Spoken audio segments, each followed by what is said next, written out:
السلام علیکم ناظرین، آپ کی خدمت میں حاضر ہیں عید الفطر کے حوالے سے ایک نئی اپڈیٹ کے ساتھ۔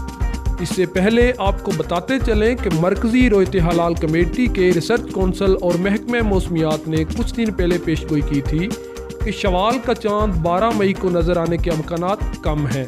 انہوں نے کہا تھا کہ عید الفطر 14 مئی بروز جمعہ کے دن متوقع ہے۔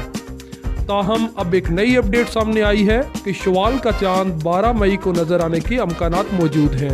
محکمہ موسمیات کے مطابق بلوچستان کے کچھ علاقوں میں 12 مئی کو چاند نظر آنے کے امکانات موجود ہیں۔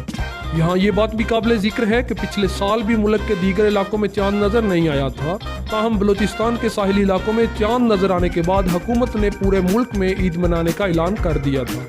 پچھلے سال کی طرح اس بار بھی اگر شوال کا چاند بلوچستان کے ساحلی علاقوں میں نظر آ گیا تو عید الفطر 13 مئی بروز جمعرات کو ہونے کے امکانات ہو سکتے ہیں۔ تاہم اس بارے میں حتمی فیصلہ مرکزی رویت حلال کمیٹی کا ہی ہوگا۔ یوں ہی کوئی نئی اپڈیٹ سامنے آئی ہم آپ کے ساتھ ضرور شیئر کریں گے۔ نئی نیوز اپڈیٹس حاصل کرنے کے لیے ہمارے اس چینل کو سبسکرائب ضرور کر لیں۔